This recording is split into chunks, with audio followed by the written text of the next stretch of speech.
principal building blocks of technical analysis is the idea that prices do not move up or down in straight lines, but experience zigzag movements.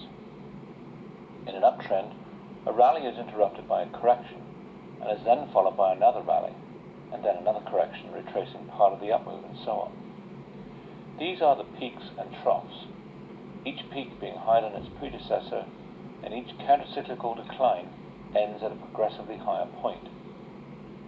As long as this series of rising peaks and troughs is intact, the uptrend is assumed to be in force.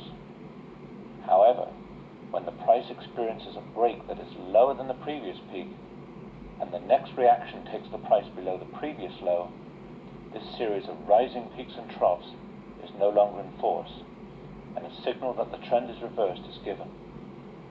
This example shows the transition from a bear or negative trend to a bull or positive one. Again, we're looking to see when the series of declining peaks and troughs is reversed and a new trend of rising tops and bottoms begins. The actual low is at point A, which we can see quite clearly with the benefit of hindsight.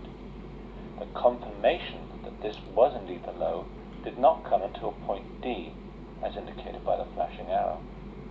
A good analogy for this peak and trough concept is the change in the tide. Now, if you go down to the beach and look at the water, initially you have no idea of the direction of the tide. It's only when you watch the wave action, by noticing whether the waves are advancing or receding, that you can tell whether it's going out or coming in.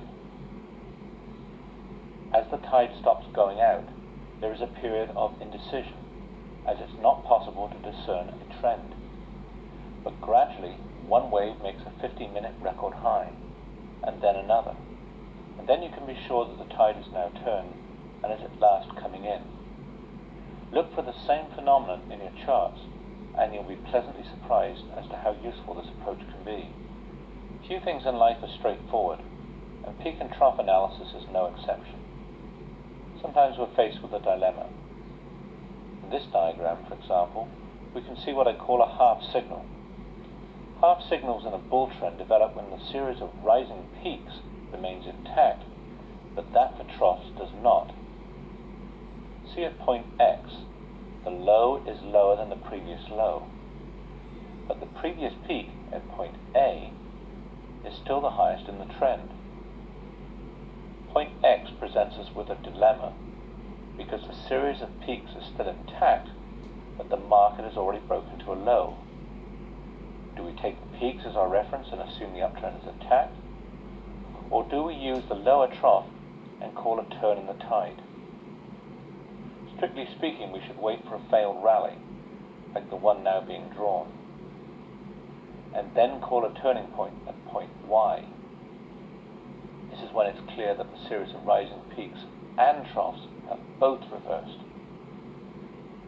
Having said that, I prefer to look at point X as half a signal. That's in our weight of the evidence trend reversal interpretation. This means that if other technical evidence is overwhelmingly bearish, we should go bearish at point X. Remember, we're dealing in probabilities, so the greater the evidence, the stronger the possibility that a trend is reversing. This next diagram shows the exact opposite situation to the peak and trough dilemma, as the price reverses from a bear to a bull trend. This time, point X occurs when a series of declining peaks is reversed, but not the declines, and Y occurs when they've both been reversed. The importance of these peak and trough signals will depend on the trends they're reflecting. A primary trend peak will be signaled by a reversal in the trend of intermediate peaks and troughs, as shown in this diagram. On the other hand, intermediate bottoms will be signaled by a reversal in the declining trend of short-term peaks and troughs, as shown here.